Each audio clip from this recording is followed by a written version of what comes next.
의정 갈등 해소를 위한 여야 의정 협의체 구성을 놓고 여야는 신경전을 이어가고 있습니다. 국민의힘은 의료계 일부가 참여 의사를 밝혔다면서 야당만 협조하면 된다고 압박했지만 민주당은 실질적인 의료계 대표가 참여하지 않으면 식물 협의체에 불과하다고 반박했습니다. 김경수 기자가 보도합니다. 추석 연휴 응급의료 체계 점검차 머리를 맞댄 정부 여당은 의료계 15개 단체의 여야 의정 협의체 참여를 독려하고 있다고 밝혔습니다. 이미 참여하겠다는 뜻을 밝힌 곳이 여럿이라며 이제 야당만 협조하면 된다고 강조했습니다. 참여 의사를 밝힌 곳이 있습니다. 여러 곳이 있고 그렇기 때문에 다 참여할 수는 없겠지만 시작하는 데에선 큰 무리가 없고 그렇게 된 야당만 적극적으로 나서준다면 할 수 있고. 국민의힘 한동훈 대표도 국민 불안을 덜기 위해선 추석 전에 신속하게 협의체를 띄워야 한다고 목소리를 높였습니다. 일단 가능한 단체들만이라도 만나는 모습을 보이는 게 맞는다며 민주당은 정말 협의체를 할 생각이 있는 거냐고 비판했습니다.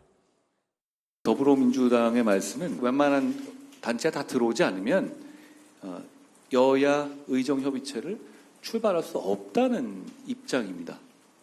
저는 이해가 가지 않습니다.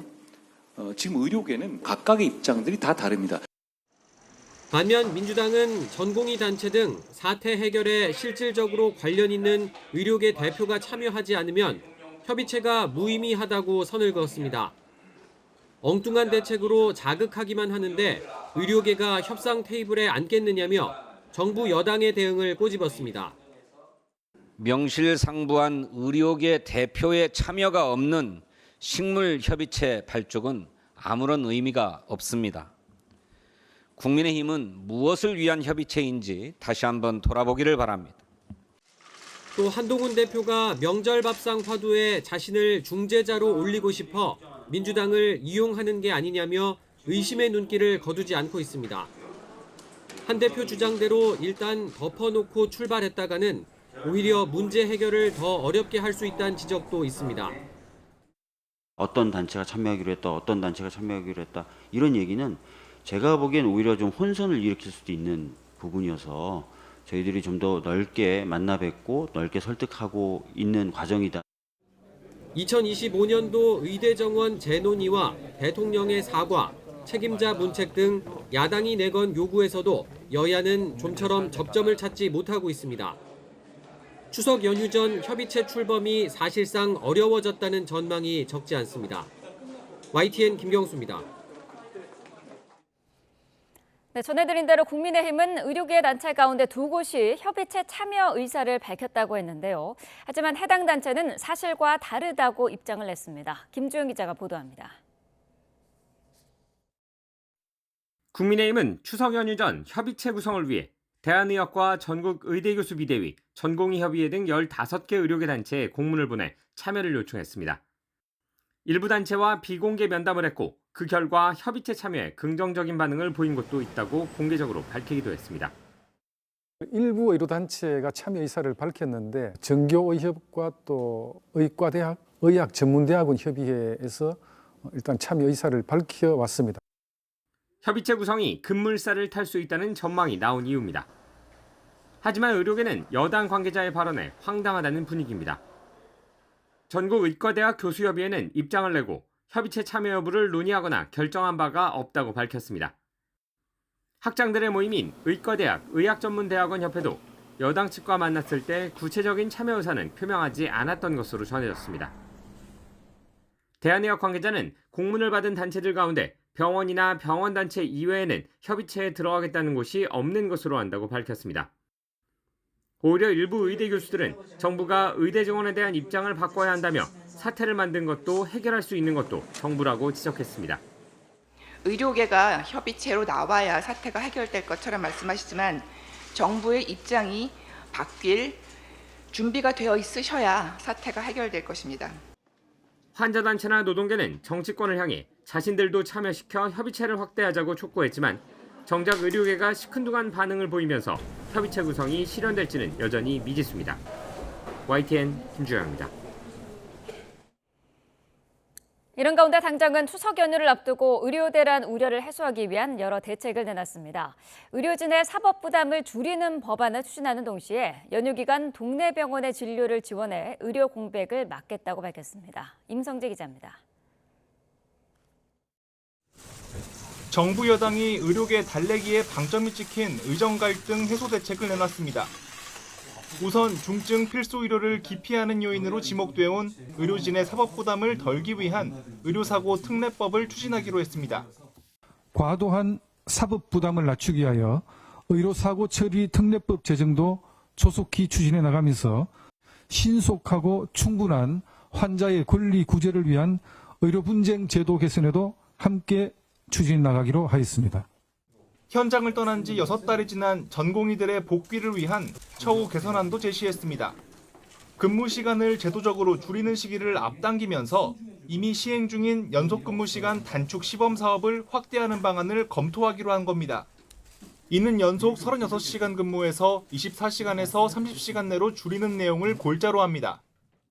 당정은 전공의 복귀 상황과 시범 사업 상황을 고려하고 의료계와 전공의들의 의견을 반영하여 추가적인 지원이 필요한지에 대해 검토를 해나갈 계획입니다.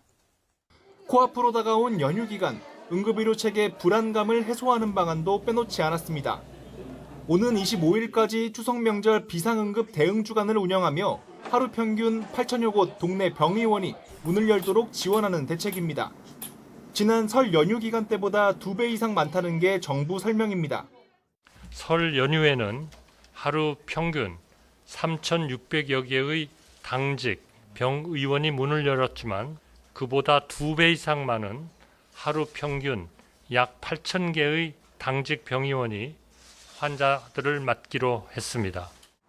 정부는 추석 연휴 기간 응급의료 상황을 개선하기 위해 권역 응급의료센터 전문의 진찰료를 3.5배 인상하고 신속한 입원과 전원이 이뤄질 수 있도록 관련 수가도 높이겠다고 밝혔습니다. YTN 임성재입니다. 대통령실은 의료계와 2025학년도 의대 증원 문제에 대해 자유롭게 대화할 수 있지만 백지화는 현실적으로 불가능하다고 밝혔습니다. 장상윤 대통령실 사회부수석은 SBS 라디오에 출연해 수시 모집이 시작되는 등 수험생과 학부모 입장에선 받아들일 수가 없다며 이같이 말했습니다. 이어 대화의 전제 조건을 달면 안 된다면서 의료계가 요구하는 대통령의 의료개혁 관련 사과와 책임자 문책 요구는 오히려 개혁의 동력을 떨어뜨릴 수 있다고 지적했습니다. 윤석열 대통령은 이번 추석 연휴에 국민 생명권, 건강권과 관련한 의료 안전, 안보 행보를 이어갈 계획입니다. 대통령실 정혜전 대변인은 브리핑에서 윤 대통령이 오늘부터 의료와 치안, 재난안전, 국가안보 현안을 살피기 위해 현장을 방문한다고 밝혔습니다. 추석 연휴 의료체계를 점검하기 위해 응급의료센터 등 병원 2곳을 방문하고 경찰서와 소방서, 군부대를 찾아 격려할 예정입니다. 법원이 도이치모터스 주가 조작 사건에 돈을 댄 투자자 이른바 전주 손모 씨에게 방조 혐의가 성립한다고 판단했습니다.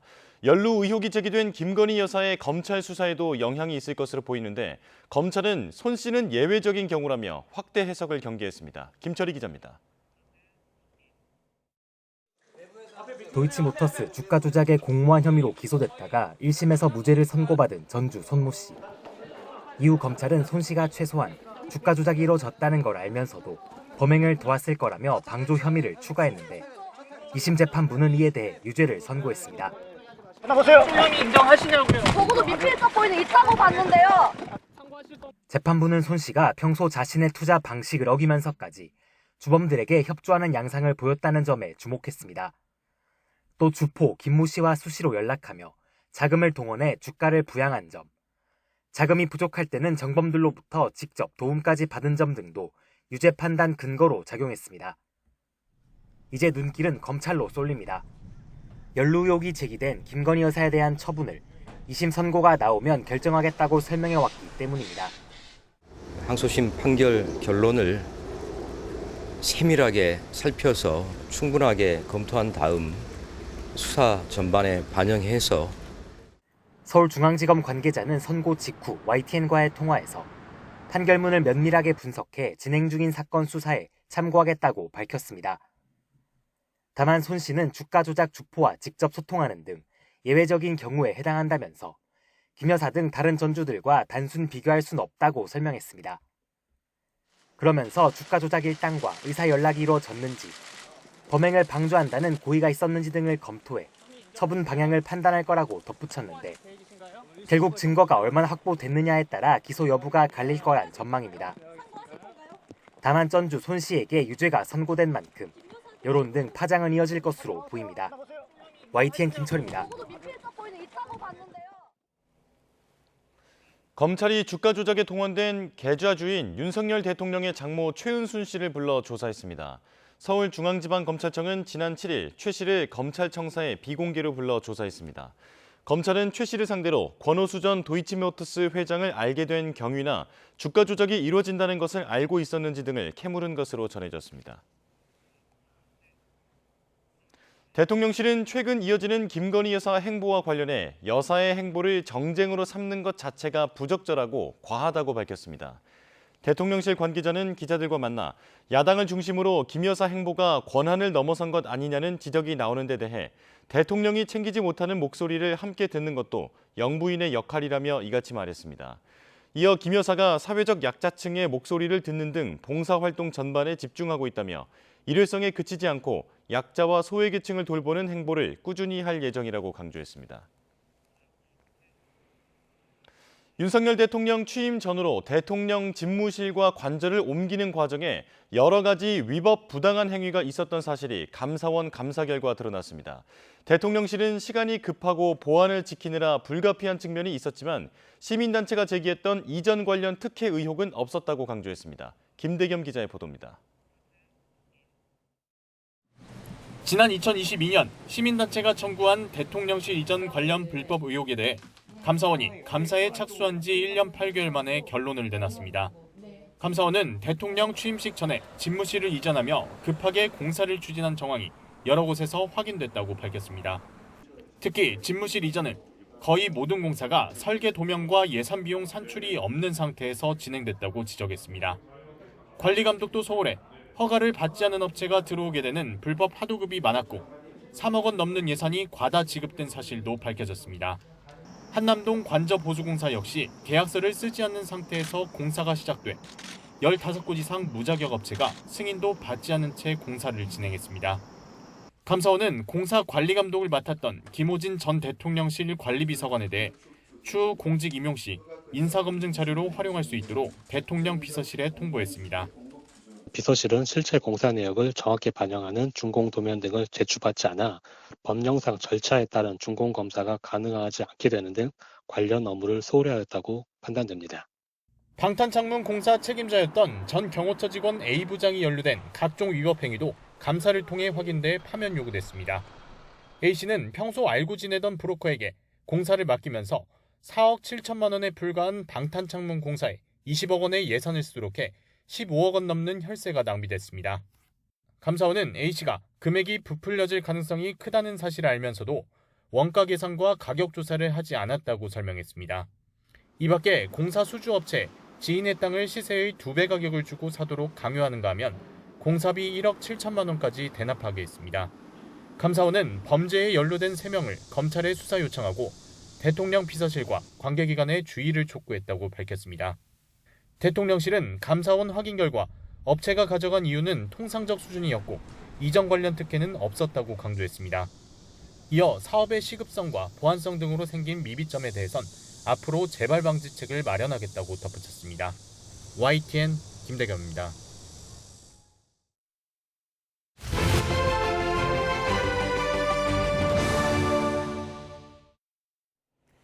네, 이번 추석 연휴 기간에는 가을을 느끼기가 쉽지 않을 것 같습니다. 33도 안팎의 이례적인 폭염과 열대야가 기승을 부리겠는데요.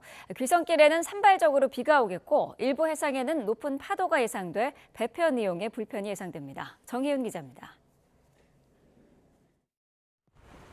좀처럼 식을 것 같지 않았던 9월 폭염은 제법 강하게 쏟아진 가을비로 누그러졌습니다. 서울은 사상 첫 9월 폭염 경보가 해제되고 호우특보가 내려졌습니다. 비와 함께 낮 기온도 30도 아래로 내려갔습니다. 하지만 이번에도 계절이 제자리를 되찾지 못할 것으로 보입니다.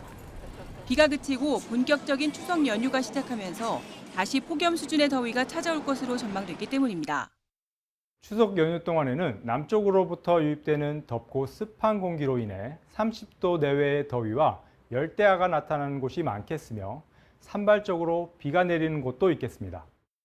본격적인 추석 귀성길이 시작되는 토요일과 일요일, 대체로 구름만 많겠고 토요일에는 중북부, 일요일에는 영동의 소나기가 지날 것으로 보입니다. 기온은 최고 기온이 27도, 낮 최고 기온이 34도로 예상돼 9월 추석에 한여름 수준의 폭염과 열대야가 기승을 부릴 전망입니다.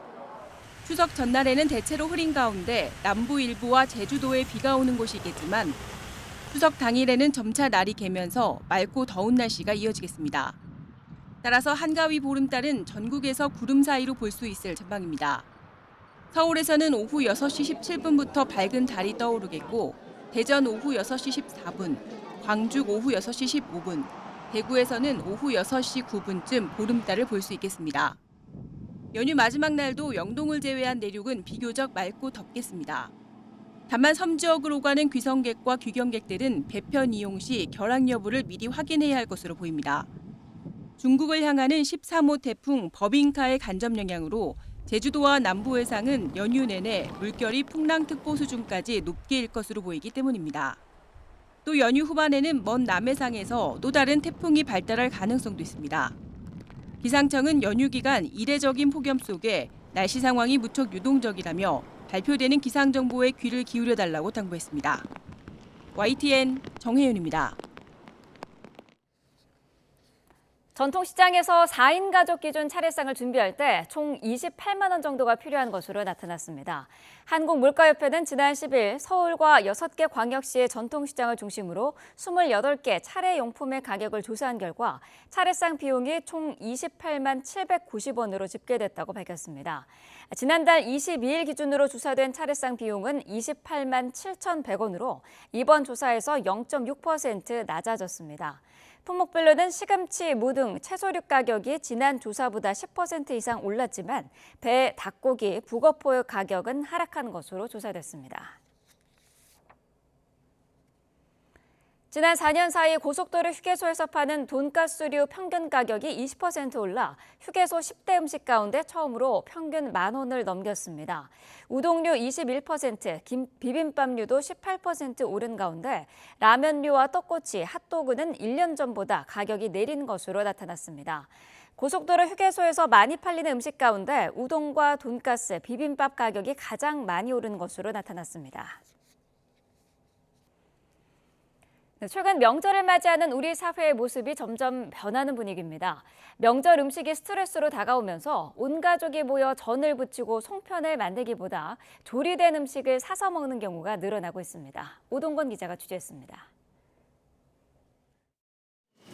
뜨겁게 달궈진 철판 위로 자리 잡은 재료들. 노릇노릇 익어 소쿠리에 담깁니다. 차곡차곡 쌓인 다양한 맛의 전. 추석 준비에 들어간 손님들은 음식을 담기에 바쁩니다. 이번 추석에는 아이들이 다 외부로 나가 있어서 외지로 나가 있고 해서 이번에는 조금 식구가 적어져서요. 그냥 좀 살려고 합니다. 최근 명절 문화가 바뀌면서 음식을 집에서 준비하는 대신에 필요한 양만 구매하거나 사서 선물을 하는 경우도 늘고 있습니다. 사실 이렇게 요리된 거 선물하면 너무 기분 좋아하시고 또 많이 이런 선물은 안 받아보셔서 더 되게 극대화되는 것 같아요. 추석을 맞아 풍년을 기원한다는 의미의 송편과 복이 들어온다는 뜻이 담긴 복덕을 찾는 소비자들이 늘고 있습니다. 가족들이 모여 함께 송편을 빚고 쪄먹는 추억도 소중하지만 송편 먹고 이렇게 가족 파티를 열면은 얼마나 좋은지 가족이 행복하고 가정이 아주 단란하고 좋습니다. 연휴 동안의 편안한 휴식도 못지않게 중요합니다. 이런 추세를 반영하듯 마트에서 판매하는 추석 음식 간편 조리 세트 판매도 크게 늘고 있습니다. 실제로 대형마트 3곳의 추석 간편 조리 음식 판매량이 지난해보다 많게는 68% 증가하는 등 관련 시장도 커지고 있습니다. 명절 증후군을 부르는 원인 중 하나인 명절 음식. 시대가 바뀌면서 한가위 음식 문화에도 조금씩 변화의 바람이 불고 있습니다. YTN 오동건입니다. 네, 올해 한가위 풍경 다양한 숫자와 함께 살펴보겠습니다. 권혁중 경제평론가와 함께합니다. 어서 오십시오. 네, 안녕하십니까? 네, 자 풍요로운 추석이어야 되는데 올해 추석은 높아진 밥상 물가 때문에 심상치가 않아요. 특히 채소값의 고공행진이 여전한 것 같아요. 네, 그렇습니다. 지금 드린 정보 보시면요, 아마 이번 추석 명절 때 뭐를 사야 되고 뭐를 덜 담아야 될지 아마 네. 아실 수 있을 것 같은데요. 일단 채소로 가격이 크게 올랐습니다. 특히 이제 애호박이라든지 시금치, 그다음에 이제 무 이런 채소로 가격이 크게 올랐는데 네. 실제 애호박 같은 경우가 한 개에 한 2,300원 정도 하고 있고요. 시금치는 한 단에 한 10,000원 정도 하고 네. 있고, 그다음에 무는 한 개에 3,700원 정도 하고 있는데 실제 이게 한국농수산식품유통공사에서 전년 대비해서 좀 조사를 해봤습니다. 네. 배추가 94%나 올랐어요. 전년 대비해서.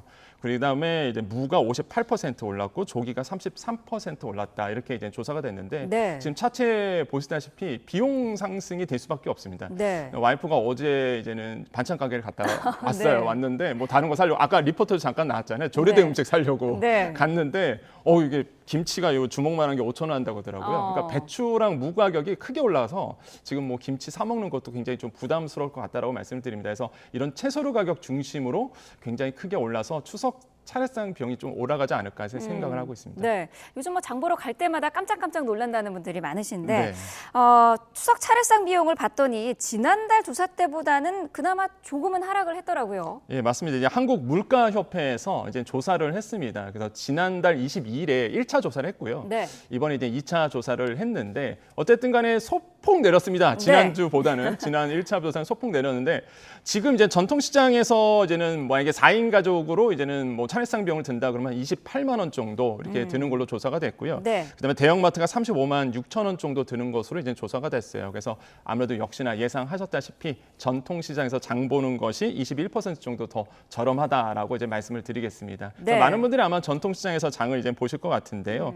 그래서 지금 보면은 소폭 내렸던 부분은 있습니다. 그리고 또 하나가 그러면 대형마트가 다 비싼가? 그렇지는 않아요. 대형마트 가면 좀 싼 것도 있습니다. 그게 왜 그러냐면 정부가 이제는 축산품에 대해서 할인 쿠폰도 많이 이제는 보냈고요. 그다음에 무엇보다 대형마트의 자체 할인 행사가 굉장히 많았습니다. 그래서 축산품 중심으로, 축산류 중심으로 가격이 소폭 조금 내렸다라는 거 좀 말씀을 드리겠습니다. 네, 알겠습니다.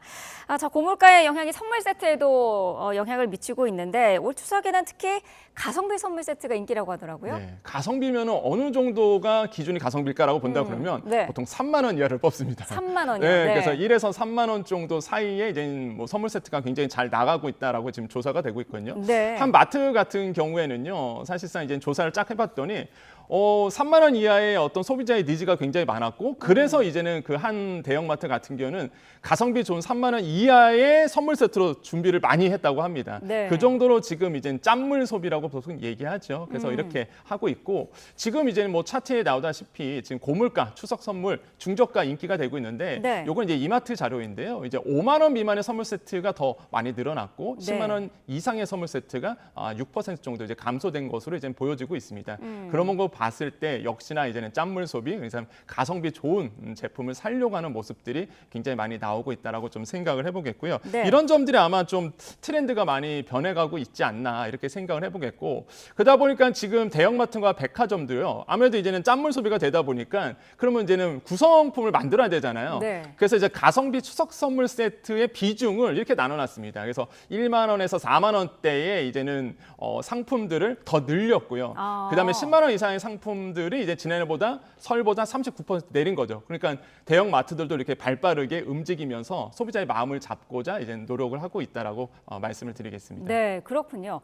자, 근데 이런 분위기랑은 좀 다르게 초프리미엄 선물 세트도 있다고 해요. 네, 맞습니다. 7억 와인 선물 세트인데 7억 와인이요. 네. 이게 7억 원짜리 하면 누가 사느냐라고 하실 텐데 사실 이게 어떤 소비를 위해서가 아니라 이제 대형마트의 이제 자존심 싸움이라고 보시면 됩니다.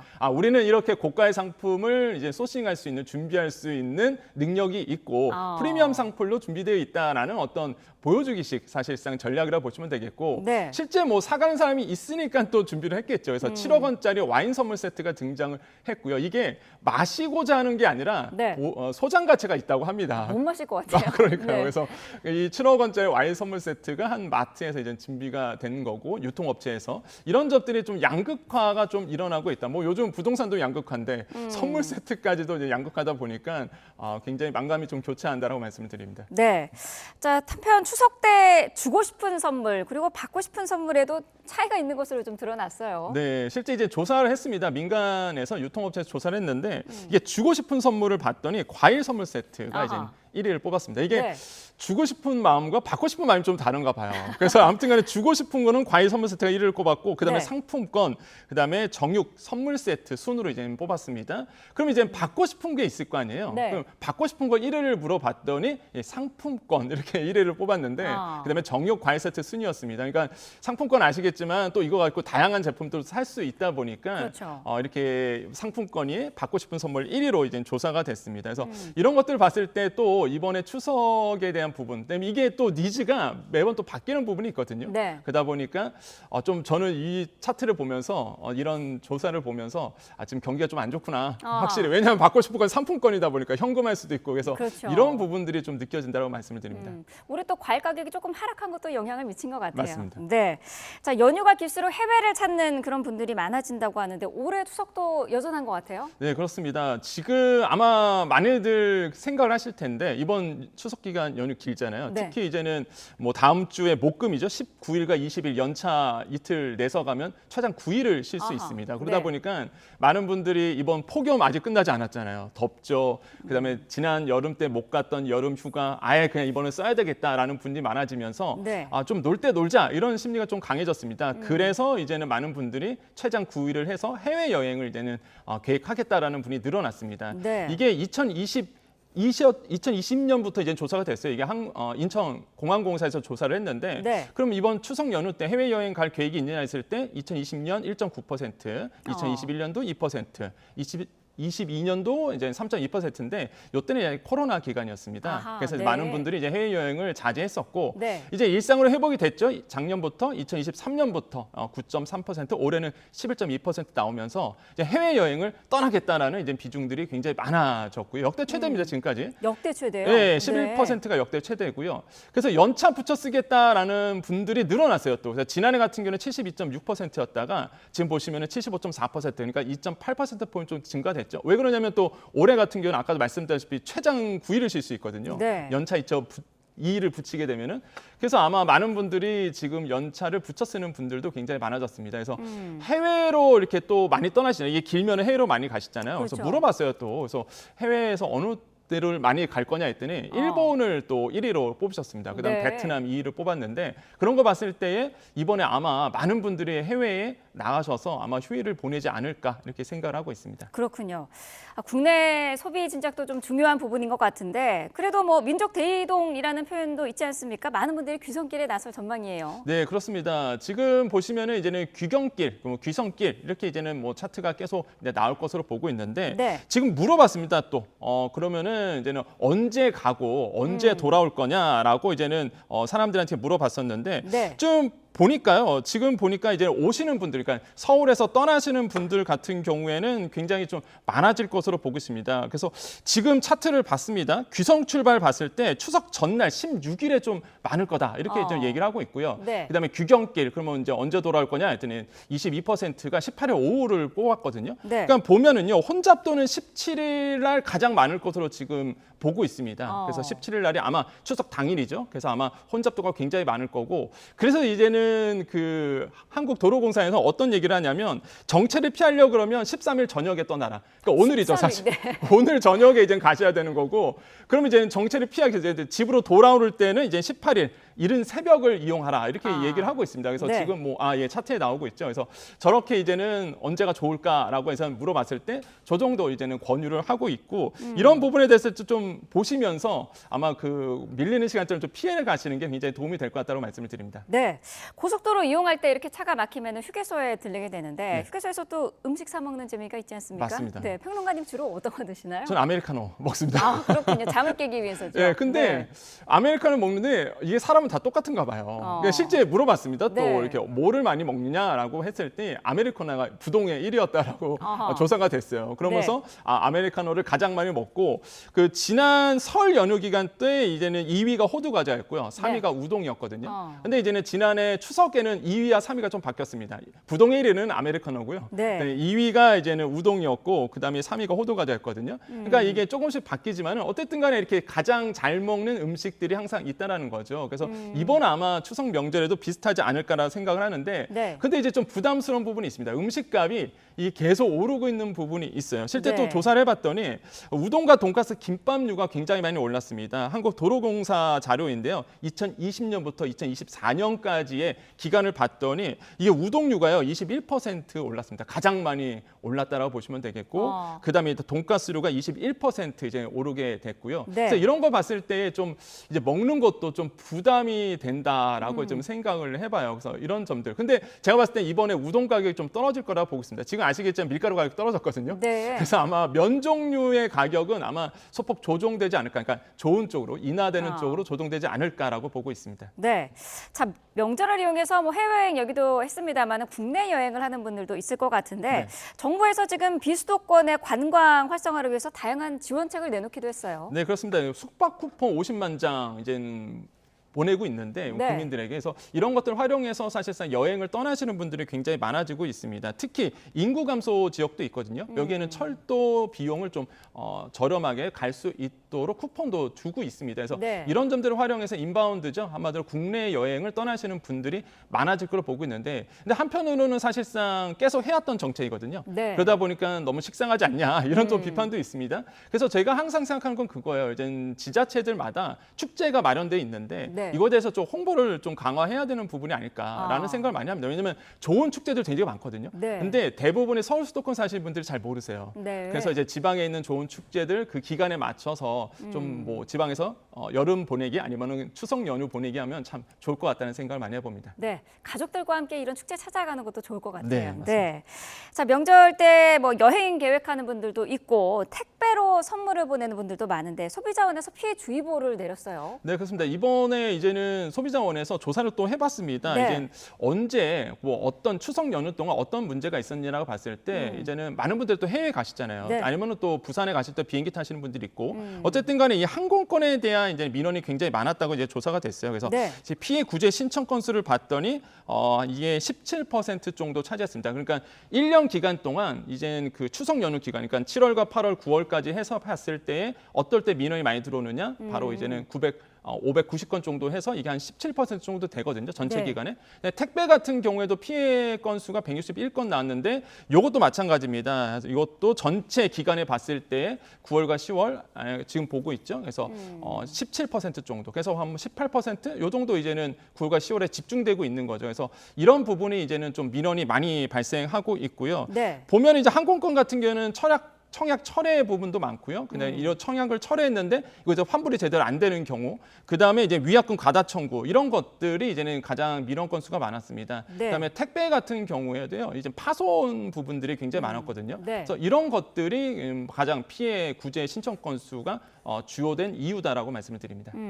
그 택배 파손 부분과 관련해 가지고 명절에는 특히 선물용으로 좀 고가의 그런 그 택배를 보낸 경우도 있는데 이런 경우에 파손이 되면은 다 보상을 받을 수 있습니까? 사실 이게 정확하게 그 물건 가격을 정확하게 쓰셔야 돼요. 왜냐하면 대부분의 사람들이 물건 가격을 쓰지 않는 부분이 있거든요. 만약에 물건 가격을 쓰지 않으면 50만 원 이하로만 사실상 이제는 보상을 받을 수 있습니다. 그래서 물건 가격을 정확하게 고지하는 것이 굉장히 중요하겠고 무엇보다 이제는 뭐 택배사마다 좀 다른데 어떤 택배사들은 보험에 가입된 택배사가 있고요. 보험에 안 되는 택배사들이 있습니다. 그래서 대부분의 이제 보험회사, 그러니까 택배사들의 보험 가입되는 것으로 이제 조사가 되고 있지만 그래도 이제는 내 물건이 이제는 택배라든지 이런 파손에 대해서 보상이 되어 있는지도 보험이 가입되어 있는지도 잘 보시는 것도 꼭 체크를 하셔야 되겠고요.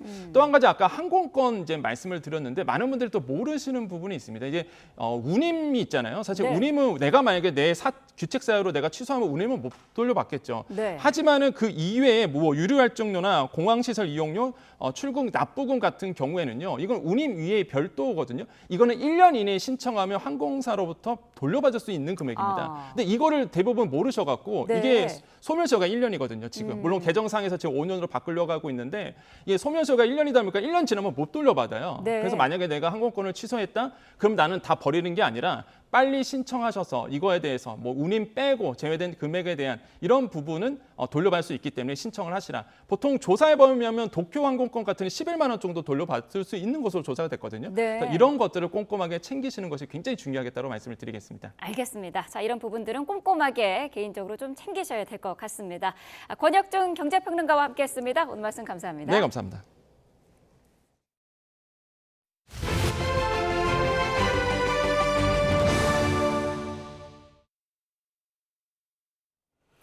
네, 복귀한 전공의들 명단을 인터넷에 게시한 의사에 대해서 경찰이 구속영장을 신청했습니다. 개인정보보호법뿐만 아니라 스토킹 처벌법을 위반한 혐의도 적용했는데요. 사이버불링, 집단 괴롭힘이라고 봤습니다. 권준수 기자가 보도합니다. 인터넷에 돌고 있는 감사한 의사라는 제목의 명단입니다. 사직하지 않은 전공의와 휴학하지 않은 의대생의 이름 등 개인정보가 담긴 일종의 의사 블랙리스트입니다. 확인되지 않았거나 악의적인 내용도 담겼습니다. 최근 응급실에서 근무 중인 전공의들 명단까지 추가되자 정부는 엄단하겠다는 방침을 강조했습니다. 환자 곁을 지키고 계신 의료진들의 노고가 존중받을 수 있도록 선배 그리고 동료 의사들께서는 일부 의사들의 부적절한 행동을 바로잡아 주시기 바랍니다. 보건복지부의 수사 의뢰를 받은 경찰은 작성자 2명을 특정해 이 가운데 1명에 대해 구속영장을 신청했습니다. 의사 A씨는 지난 7월 의료 현장을 지키는 의사들 명단을 의사 커뮤니티에 게시한 혐의를 받습니다. 처음에 A씨를 개인정보보호법 위반 혐의로 입건한 경찰은 스토킹 처벌법 위반 혐의를 추가했습니다. 경찰 관계자는 인터넷에서 복귀 전공의 등에 대한 조리돌림을 지속적이고 반복적으로 했다는 점에서 이른바 사이버 불링, 집단 괴롭힘으로 봤다고 설명했습니다. 명단을 작성한 또 다른 용의자를 쫓고 있는 경찰은 일부 의대생이 환자가 더 죽었으면 좋겠다는 취지의 폐륜 막말을 올린 데 대해서도 수사에 착수했습니다. YTN 권준수입니다. 텔레그램 성착취물 교환방을 운영하면서 직장 동료 등 주변 지인의 허위 영상물을 딥페이크로 만들어 유포한 남성이 경찰에 붙잡혔습니다. 서울경찰청 사이버 수사과는 지난해 12월부터 지난 7월까지 미성년자를 포함해 지인 24명의 얼굴 사진을 이용해 딥페이크 성착취물 128개를 제작한 혐의 등으로 30대 남성 A씨를 구속해 최근 검찰로 송치했습니다. A씨는 참여 인원이 100명이 넘는 텔레그램 성착취물 교환방을 만들어 운영했는데 여기서 자신이 만든 영상 3개와 기존에 소지하던 아동 청소년 성착취물 151개를 유포한 것으로 조사됐습니다. 인공지능 기술을 활용한 딥페이크 성범죄가 빠르게 퍼지면서 대책 논의를 위한 전문가 토론회가 열렸습니다. 급속도로 발전하는 기술 범죄에 대응하려면 법과 제도뿐 아니라 사회 전 분야에 걸친 노력이 시급하다는 데 의견이 모였습니다. 김태민 기자입니다. 연예인과 청소년, 군인까지 대상을 가리지 않고 확산 중인 딥페이크 성범죄 영상이 사회적 불안을 키우고 있습니다. 빠르게 발전하는 인공지능 기술이 법과 제도를 멀찍이 따돌리고 범죄에 악용되면서 각계 전문가들이 머리를 맞댔습니다. 법제도와 정책 개선, 불법 딥페이크 방어 기술 등 산업계의 개선 노력, 또 미디어 분별력 교육 등 학교와 우리 사회 전반에 걸친 보다 근본적이고 장기적인 대응책이 필요한 시점입니다. 전문가들은 딥페이크 성범죄 확산의 가장 큰 원인으로 낮아진 진입 장벽을 꼽았습니다. 적은 비용과 시간으로 누구나 정교한 불법 합성물을 만들 수 있다 보니 피해가 빠르게 확산하고 있다고 진단했습니다. 이용자 입장에서는 한번 이것을 접하고 난 다음부터는 이것을 진실이라고 믿어버립니다. 아무리 뒤에 가서 되돌리려고 하더라도 사람들한테는 첫 번째 인식이 굉장히 오래 가거든요. 그러니까 피해자 관점에서는 엄청난 피해가 발생하는 것이고, 특히 가해자 대다수를 차지하는 청소년의 범죄 예방을 위해 실질적 교육 프로그램이 필요하다는 목소리가 나왔습니다. 유포 확산의 근원으로 지목된 글로벌 온라인 플랫폼 사업자에 대해서도 더욱 강력한 규제를 논의해야 한다고 강조했습니다. 온라인 서비스 제공자에게 성범죄 영상물에 대해서 일정한 의무를 부과하고 그다음에 그런 의무를 다하지 않으면 제재를 하는 그런 방법을 생각해 볼 수 있습니다. 현재 우리 법은 가지고 있지 않은 그런 방식입니다. 정부 기관의 대응도 빨라지고 있습니다. 방통위는 전문가 의견을 정책에 반영해 법과 제도를 강화하겠다고 밝혔고 방심위는 이달 안에 텔레그램 측과 대면 실무 협의를 열기로 합의했습니다. 기술의 발전이 일상을 위협하는 일이 잦아지면서 정부와 민간 협력의 중요성은 점점 커질 것으로 보입니다. YTN 김태민입니다. 집행유예 기간 보호관찰 수칙을 어겨 교도소에 가야 할 10대 청소년이 형 집행영장을 들고 온 검찰 수사관에게 흉기를 휘두르고 달아났다가 7시간 만에 붙잡힌 일이 뒤늦게 드러났습니다. 부산 사상경찰서는 9일 오후 5시 10분쯤 계금동에 있는 지인 집에 숨어있던 A군을 체포했습니다. A군은 같은 날 오전 10시 20분쯤 학장동에 있는 자신의 집으로 찾아온 검찰 수사관 2명에게 흉기를 휘두르고 다치게 한 혐의를 받습니다. 경찰이 BJ 집단 마약 사건과 관련해 48만 구독자를 보유한 인터넷 방송 BJ를 구속했습니다. 서울 강남경찰서는 마약류 관리법 위반 혐의를 받는 30대 박모 씨에 대해 구속영장을 발부받았습니다. 영장을 심사한 서울중앙지방법원은 도망할 우려가 있다고 사유를 밝혔습니다. 박 씨는 앞서 지난달 27일 지난해 자택 등에서 지인들과 마약을 수차례 투약한 혐의를 받는데 이 사건과는 별개로 지난해 3월 생방송에서 투약 사실을 밝힌 뒤 불구속 송치되기도 했습니다. 수천만 원어치 마약류를 유통한 혐의 등을 받는 조직폭력배 출신 유튜버가 재판에 넘겨졌습니다. 서울중앙지방검찰청은 지난 10일 30대 남성 김모 씨를 마약류 관리법 위반 혐의 등으로 구속 기소했습니다. 김 씨는 재작년 10월부터 지난해 2월까지 지인 주거지 등에서 케타민 등 마약류를 투약하고 마약류 3천만 원어치를 판매한 혐의를 받습니다. 김 씨는 경찰 관리 대상인 폭력조직 춘천 19파 조직원으로 유튜브와 아프리카 TV 등 인터넷 방송 플랫폼에서 활동해온 것으로 파악됐습니다. 어제 서울에서 70대 운전자가 모는 승용차가 차량 7대를 연달아 들이받는 사고가 났습니다. 광주와 대전에서도 사고가 나는 등 하루 동안 차량 돌진 사고가 잇따랐습니다. 이준엽 기자입니다. 이면도로에서 검은 SUV 차량이 질주하더니 신호대기하던 승용차 옆을 그대로 들이받습니다. 그런데 멈추지 않고 다시 속도를 냅니다. 사고 차량은 이곳 인도 방향으로 꺾어 올라와서야 멈췄습니다. 걸려있던 현수막은 차량에 밀려 찢어졌고 놓여있던 쓰레기통은 쓰러졌습니다. 사고 차량이 연달아 들이받은 승용차는 모두 7대입니다. 70대 운전자를 포함해 3명이 다쳐 병원으로 옮겨졌고 퇴근 시간대 거리는 한동안 전면 통제됐습니다. 운전자는 브레이크가 안 들었다며 급발진을 주장한 것으로 알려졌습니다. 크게 부딪히는 소리가 났는데 그게 누가 들어도 사고 나는 소리였어가지고 급발진 주장하는 그분 차는 에어백 터져 있는 상태였고 그랬어요. 검은색 택시가 교차로에서 견인차와 스치듯 접촉합니다. 멈추는가 했는데 갑자기 돌진하며 앞쪽 식당 유리창을 깨고 들어갑니다. 식당이 문을 열기 전이라 직접 휘말린 사람은 없었지만 가게는 난장판이 됐고 놀란 사장은 넘어져 다쳤습니다.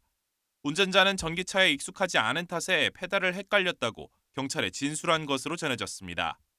오후 영업 준비를 하고 있는데 택시가 갑자기 가게로 돌진해 와서 안에서 작업하고 있는 이제 저희 집사람이 좀 쓰러져서 다쳤고.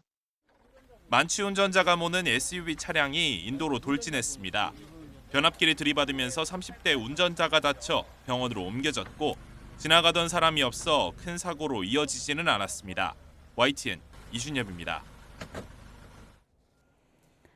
윤석열 정부의 원전 정책을 상징하는 신한울 3, 4호기가 경북 울진에서 착공에 들어갑니다. 2016년 울산의 신고리 5, 6호기가 진통 끝에 건설 허가를 받은 뒤 8년 만에 새로운 원전을 짓게 된 건데요. 정부는 앞으로 원전 4기를 더 짓는다는 계획입니다. 먼저 장하영 기자입니다. 신한울 3, 4호기는 1,400메가와트 용량의 가압 경수로형 원전으로 경북 울진에 지어지는 9번째, 10번째 원전입니다. 건설 허가 신청 8년 만에 심의를 통과했습니다. 이렇게 오래 걸린 이유, 원전 정책이 2차례 대폭 수정됐기 때문입니다. 건설 허가 신청 이듬해인 2017년 문재인 정부의 탈원전 정책으로 사업이 중단됐고 준비 중인 신규 원전 건설 계획은 전면 백지화하겠습니다. 5년 뒤에는 윤석열 정부의 원전 정책을 상징하는 발전소가 됐습니다. 바로 이곳 신한울 3, 4호기 공사 중단 현장은 초법적, 비이성적 정책이 국가 경제와 국민의 삶을 얼마나 위태롭게 만드는지. 현재 우리나라에서 가동 중인 원전은 26개입니다. 이름이 세울 3, 4호기로 바뀐 울산의 신고리 5, 6호기가 올해와 내년 잇따라 완공되고 이번에 허가가 난 신한울 3, 4호기가 2033년까지 지어지면 모두 30개가 됩니다.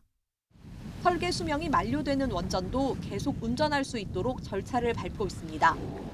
갈수록 커지는 에너지 수요를 맞추기 위해선 원전 확대가 불가피하다는 게 정부 입장입니다. 올해 발표한 전력 수급 기본 계획에는 2038년까지 소형 모듈 원자로 SMR을 포함한 추가 원전 4기를 짓겠다는 계획도 밝혀둔 상태입니다. YTN 강하영입니다.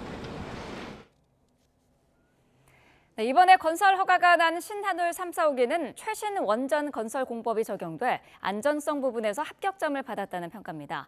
8년 만에 국내 원전 건설 허가로 무너졌던 원전 생태계 복원에 대한 기대감도 커지고 있습니다. 임늘솔 기자입니다.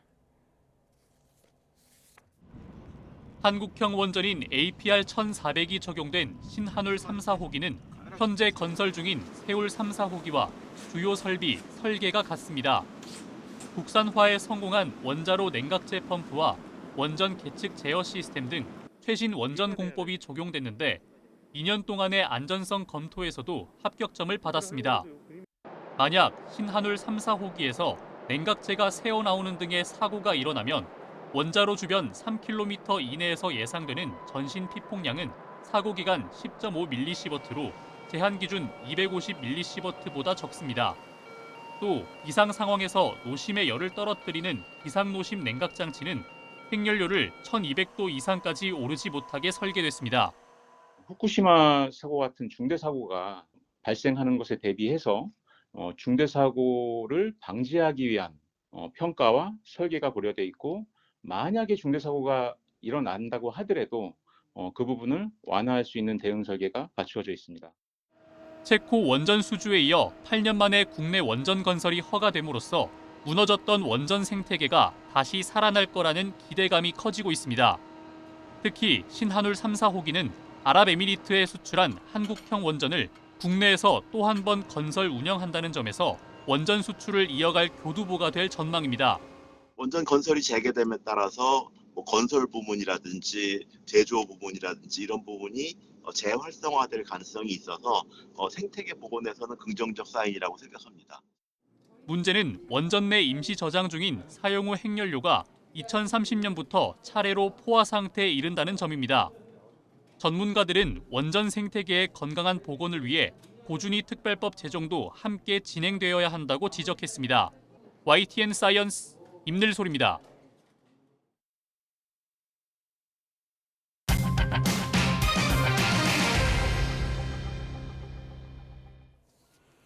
네, 북한 매체가 우라늄 농축 시설을 처음으로 공개하면서 김정은 국무위원장의 현지 지도 소식을 보도했습니다. 김 위원장은 이 시설을 보기만 해도 힘이 난다며 핵물질 생산 토대를 더 강화해야 한다고 말했습니다. 취재기자 연결해서 알아보겠습니다. 이종원 기자. 네, 이종원입니다. 네, 북한이 우라늄 농축 시설 시찰 소식을 보도하는 건 처음이죠? 네, 그렇습니다. 북한 노동당기간지 노동신문이 오늘 보도한 내용입니다. 신문은 김 위원장이 핵무기 연구소와 무기급 핵물질 생산 기지를 찾아 현지 지도했다고 보도했습니다.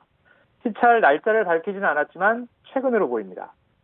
김 위원장은 우라늄 농축 기지를 둘러본 뒤 보기만 해도 힘이 난다며 무기급 핵물질 생산 토대를 더 강화해야 한다고 말했다고 신문은 전했습니다. 네, 그러면서 김 위원장이 원심 분리기들과 각종 조종 장치 등 자체의 힘과 기술로 핵물질 생산을 줄기차게 벌여나가고 있다는 보고를 받고 커다란 만족을 표시했다고 보도했습니다. 김 위원장은 생산 현장을 둘러보며 자위의 핵병기들을 기하급수적으로 늘리려면 성과에 자만하지 말라고 강조했습니다. 또 원심 분리기 대수를 더 많이 늘리는 것과 함께 개별 분리 기능을 더욱 높이고 신형 원심 분리기 도입 사업도 계획대로 추진하자고 독려했습니다. 우라늄 농축 시설은 핵탄두 제조에 사용되는 고농축 우라늄을 생산하는 시설입니다. 북한은 평양북도 영변 핵시설과 평양 인근 강선 단지에 우라늄 농축 시설을 보유한 것으로 한미 정보당국은 파악하고 있습니다. 네, 북한이 어제는 또 미사일 도발에도 나섰는데 이와 관련해서 밝힌 내용도 있죠? 네, 북한 매체는 김정은 위원장이 신형 600mm 방사포차 성능 검증을 위한 사격 시험도 참관했다고 보도했습니다. 신형 방사포차가 주행 계통을 더욱 발전시키고 발사 과정을 완전 자동화했다고 주장했습니다. 앞서 우리 군은 어제 아침 7시쯤 평양 인근에서 발사된 단거리 탄도미사일 여러 발을 탐지했습니다. 비행한 거리는 360km 남짓이었고 동해상으로 떨어졌는데 북한이 미사일 도발에 나선 건 2달여 만입니다. 북한 매체는 오늘 김정은 위원장이 특수작전 무력훈련기지도 시찰하고 특수부대원들의 훈련을 참관하는 모습도 공개했습니다. 지금까지 정치부에서 YTN 이종원입니다. 네, 북한이 이렇게 핵무력 과시에 나선 배경이 뭔지 전문가와 함께 짚어보도록 하겠습니다. 양옥 아산정책연구원 연구위원 연결돼 있습니다. 위원님 나와 계시죠? 예, 안녕하십니까? 네. 자, 북한이 우라늄 농축 시설을 공개했습니다. 먼저 이 우라늄 농축 시설 어떤 곳인지 설명부터 해주시죠. 자, 일단 북한이 핵무기를 만들기 위해서 보통 활용하는 것이 두 가지입니다. 네. 즉 플루토늄을 활용을 하거나 아니면 고농축 우라늄을 활용할 수가 있는데요. 그러니까 문제는 플루토늄은 굉장히 많은 양을 확보하는 것이 좀 한계가 있고 이 고농축 우라늄의 경우에는 네. 이 원심 분리기를 통해서 1년 365일 계속 이 원심 분리를 통해서 농축을 하면서 안정적으로 생산할 수 있기 때문에 사실 지금 북한의 핵탄두 생산의 가장 핵심은 이 원심 분리기를 이용한 이런 고농축 우라늄을 사용하는 것이 아닌가 지금 이렇게 추정을 하고 있습니다. 네, 그러니까 북한이 공개한 시설이 바로 지금 그러한 이 우라늄 농축 시설입니다. 네, 지금 저희가 사진으로 보여드리고 있는데 원통형처럼 생긴 저 부분이 그러면은 그 원심 분리기라고 보면 될까요? 예, 그렇습니다. 이제 보통 그 육불화 수소라고 그래서 기체 상태에 이 우라늄이 섞여 있는 이 기체를 원심 분리를 통해 가지고 해서 우라늄 235라고 하는 이 핵폭발에 필요한 이것을 뭐라고 그럴까 채집해내는 그래서 90% 이상의 농축이 된 고농축 우라늄을 가지고 이렇게 핵탄두를 만드는 것이고요. 네. 보통 저렇게 지금 보면 굉장히 숫자가 많이 보이실 텐데요. 네. 보통 이 1000개, 이 원심 분리기 1000개를 1년 내내 돌려야 한 개 정도, 그러니까 핵폭탄 한 개에 해당하는 약 한 20에서 25kg 정도의 고농축 우라늄을 확보할 수 있는 것으로 알려지고 있습니다. 지금 현재 북한은요, 네. 저러한 원심 분리기가 최소 1만 개 이상을 보유하고 있는 것이 아닌가 이렇게 추정을 하고 있고요. 네. 주로 이 원심 그러니까 이런 이 우라늄 생산 시설은 농축 시설은 영변 그리고 강선 여기를 중심으로 해서 설치가 되어 있고 그 이외에도 몇 군데 더 설치되어 있지 않나 이렇게 추정을 하고 있습니다. 네. 자, 북한 관영 매체들은 이 내용을 보도를 하면서 날짜는 따로 공개를 하지 않았거든요. 일단 최근으로 추정이 되고 있죠. 예, 일단 그렇습니다. 이제 김정은의 복장이라든가 이런 거 봤을 때는 지난 여름이라고 보기 조금 한계가 있는 것 같고 최근이 아닐까라고 추정이 되고요. 네. 사실 지금 저 시설이 영변인지 강선인지 혹은 제3의 장소인지는 지금 아직은 저희도 분석을 좀 더 해봐야 돼서 알 수가 없긴 합니다만은 네. 어쨌거나 보시다시피 이 시설들이 굉장히 현대화되고 이렇게 추가된 시설이 아니냐. 그렇다면 최근에 시설을 추가한 곳이 한 2021년도에는 영변 쪽에 원심 분리기를 추가한 걸로 추정을 하고요. 네. 최근에는 또 강선에 이것을 추가했다라고 보여지고 있기 때문에 강선 단지 가능성도 있지 않나 지금 이렇게 보고 있습니다. 네.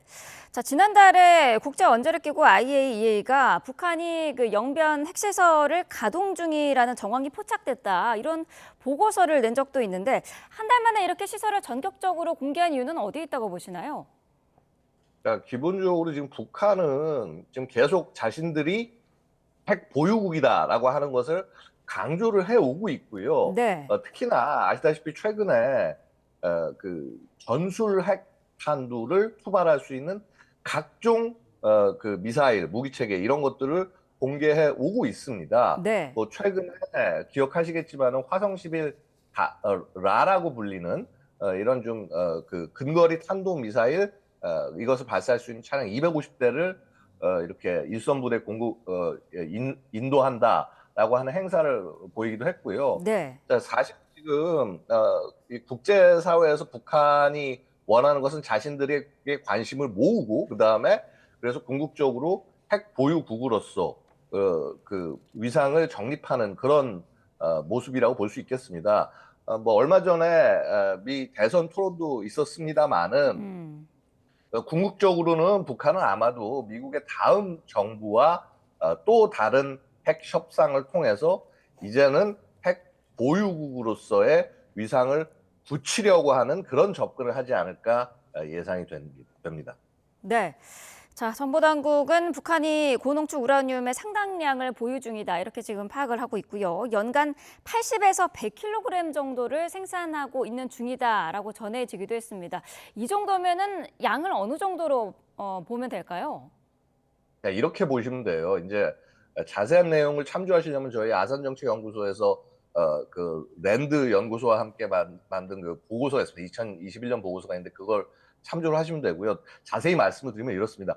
보통 북한은 연간 최소 12발에서 최대 18발 정도까지의 핵 탄두를 만들 수 있는 네. 이런 핵 물질을 매년 확보하고 있는 것을 추정을 하고 있습니다.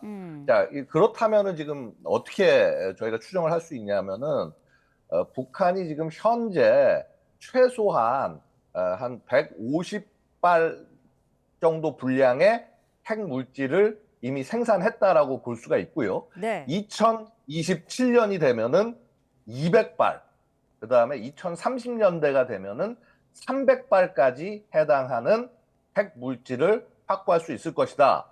이렇게 추정을 하고 있습니다. 이게 저희와 그 랜드 연구소와 같이 공동으로 연구한 결과가 그렇고요. 지금 사실 아시다시피 중국도 핵 보유량을 늘리고 있기 때문에 네. 북한이 자신의 핵 보유량을 늘리는 데 있어서 굉장히 눈치를 보던 존재 중에 하나가 중국인데 중국이 저렇게 숫자를 확 늘려버리면은 이제 400발 예전에 500발 수준에서 이제 1000발로 올리려고 하는데 그렇게 되면 북한도 이렇게 부담 없이 숫자를 훨씬 더 늘릴 수 있다는 것이죠.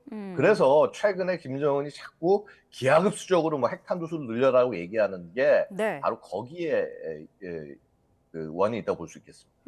그 말씀하신 김정은이 계속해서 이제 핵시설과 관련을 해가지고 더 늘려라, 확대해라 이런 그 이야기를 하는 것과 관련을 해서 핵시설을 그러면은 지금 있는 것보다 더 늘릴 가능성도 충분히 있다고 보시나요?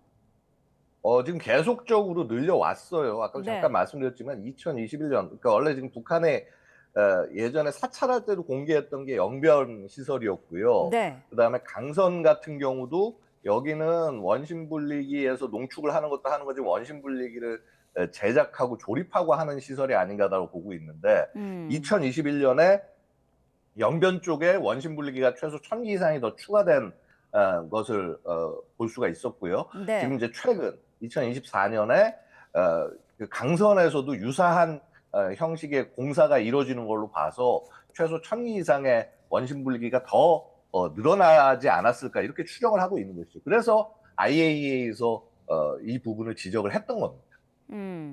북한이 어제는 단거리 탄도 미사일도 발사를 해서 앞으로의 움직임도 걱정인데 추석 연휴 이후에 도발 가능성도 충분히 있지 않겠습니까?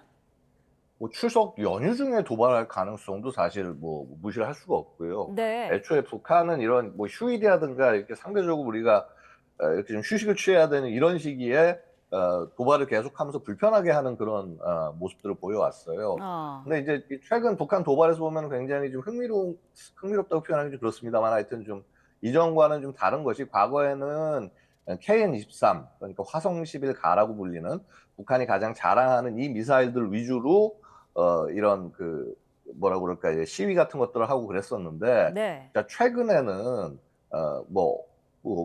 얼마 전에 발사했던 600mm 대구경 방사포라든가 아니면은 화성 11라 즉 KN-23을 그 사이즈를 줄여가지고 4연장을 만든 그 미사일 이런 것들을 발사를 하면서 좀 다른 무기체계, 좀 더 사거리가 짧은 무기체계들의 그 핵이 결합될 수 있다는 메시지를 보내고 있습니다. 즉 전술 핵 위주로 해서 전력을 구성을 할 것이며 이런 전술 핵으로 공격을 할 수 있는 가장 뭐라고 그럴까 대표적인 대상은 결국은 대한민국이 되는 것이죠. 네. 핵실험은 어떻습니까? 미국 대선을 앞두고 북한이 좀 몸값을 올리기 위해서 핵실험에 나설 가능성도 있다 이런 분석도 있던데요. 충분히 가능한 접근이라고 볼 수가 있습니다. 네. 뭐 아시다시피 특히 트럼프 대통령 후보 같은 경우는 뭐 자기는 김정은이랑 친하다, 뭐 다시 뭐 얘기할 수 있다 이런 식의 말을 하지 않았습니까? 네. 자, 그런데 한번 그 2017년 그리고 2018년 트럼프가 취임하고 난 다음에 북한의 모습을 보고 있으면은요, 첫해는 엄청나게 이런 핵과 관련된 실험들을 하고 뭐 핵실험도 하고 미사일 발사도 하고 하면서 긴장을 최대치로 높였습니다. 그러고 난 다음에 대화로 접근을 하게 되는 거죠. 즉 아까 몸값을 높인다고 표현을 하셨는데 네. 그게 맞습니다. 이렇게 최소한 저렇게 북한과 대화를 하든 뭐라든 통해 가지고 해서 뭔가 해결책을 찾아야 되는 것이 아니냐라는 여론이 나와야 미국 내에서 형성이 돼야 이런 협상의 의미를 가질 수가 있는 것이거든요. 결국 그런 상황을 만들기 위해서 북한이 위기를 지속적으로 앞으로 올려나갈 가능성은 충분히 있다고 볼 수 있습니다. 그리고 되려 그 위협을 높이는 강도는요, 올해보다는 뭐 만약에 트럼프 대통령이 당선이 된다면 그 1년 첫 해 이때 훨씬 더 도발이 최대치로 올라갈 가능성이 있다고 볼 수 있습니다. 알겠습니다. 자, 오늘 말씀 여기까지 듣도록 하겠습니다. 양옥 아산정책연구원 연구위원이었습니다. 말씀 감사합니다. 감사합니다.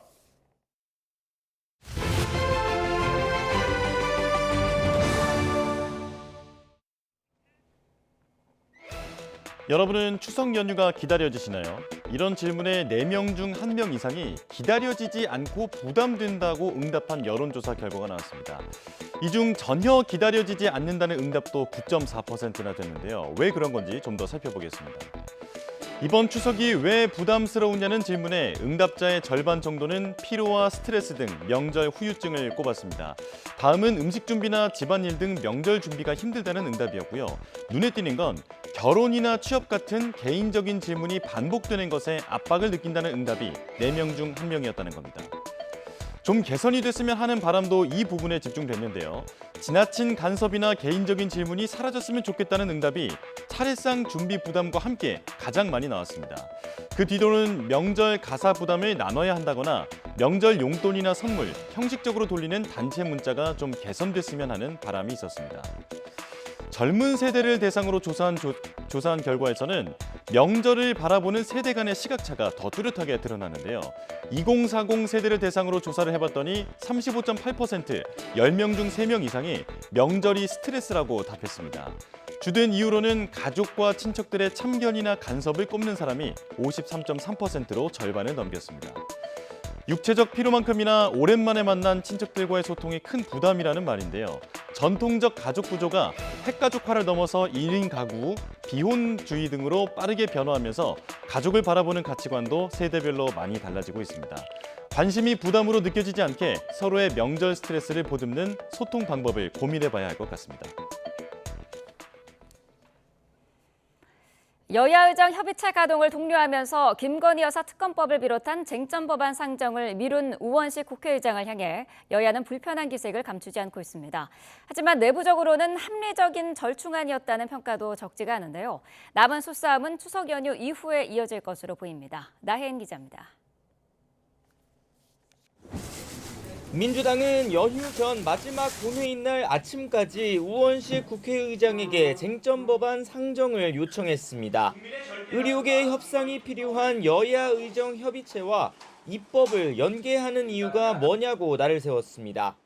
별개의 프로세스로 진행될 일인데 이것을 한데 묶어가지고 입법을 보류하겠다 이렇게 말씀을 하시니 당원 게시판엔 특검법 상정을 유보한 우 의장이 김건희 여사의 구원 투수를 자처했다며 사퇴를 요구하는 비난 글이 잇따랐습니다. 다만 우 의장이 먼저 연휴 직후인 19일 추가 본회의를 열 뜻을 표명한 만큼 그땐 더는 상정을 미룰 수 없을 거란 게 원내 지도부의 전망입니다.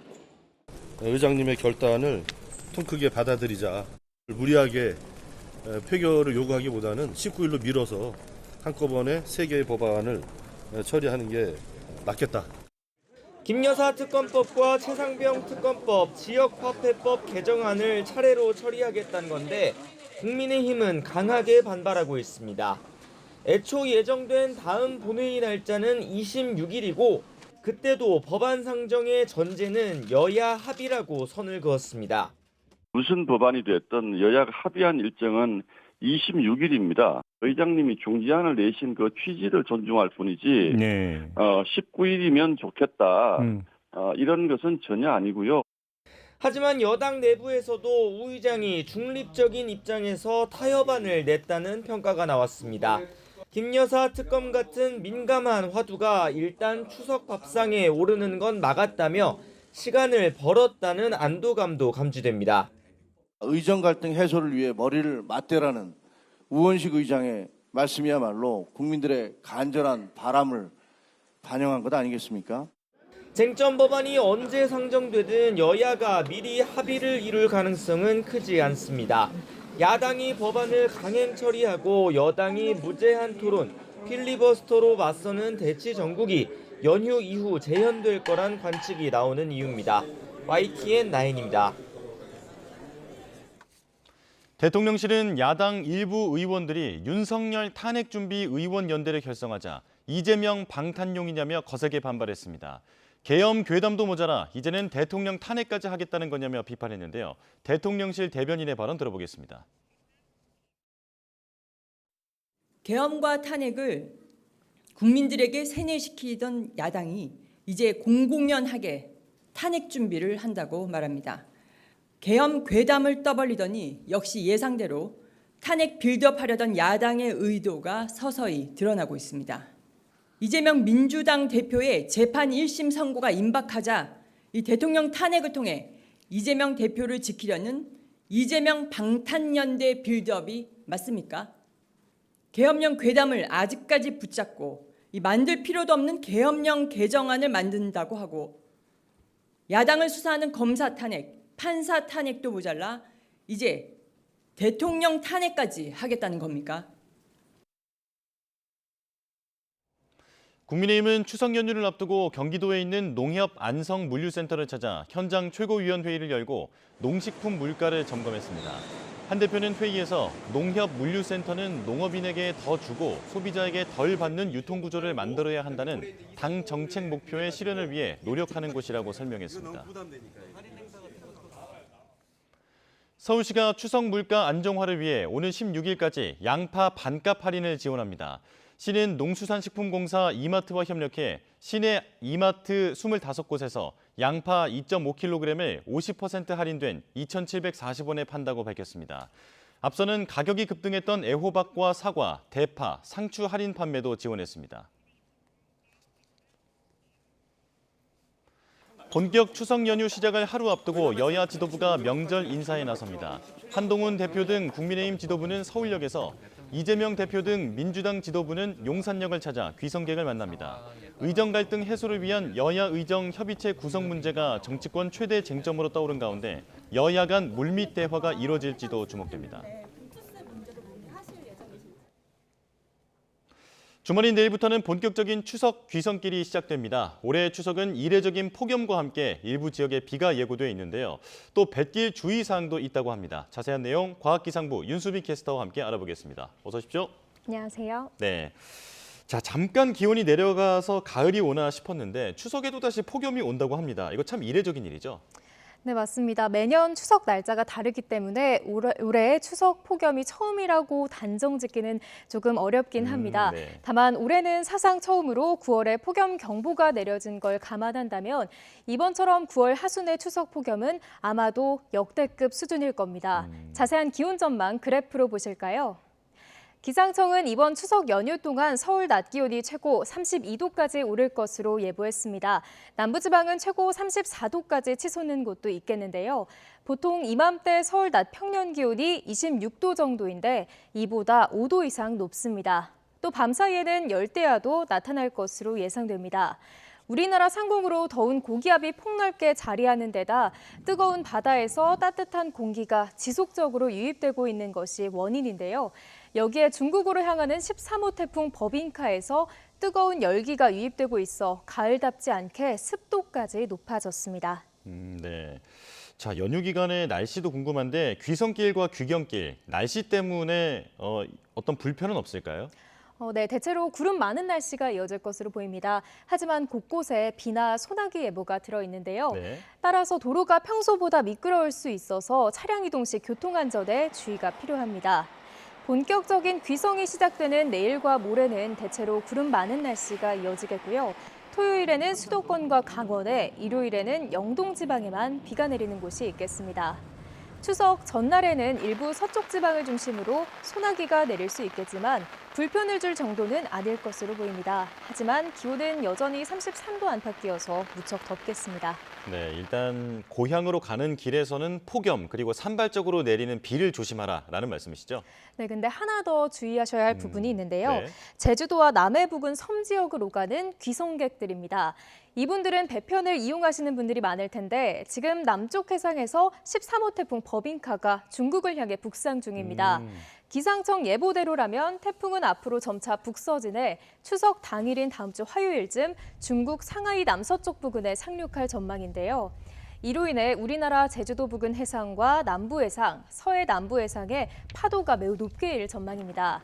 보통 파도가 3m 이상이면 풍랑특보가 내려지면서 여객기가 결항이 되는데 연휴 기간 남해상에 3에서 4m의 풍랑이 예보된 상태입니다.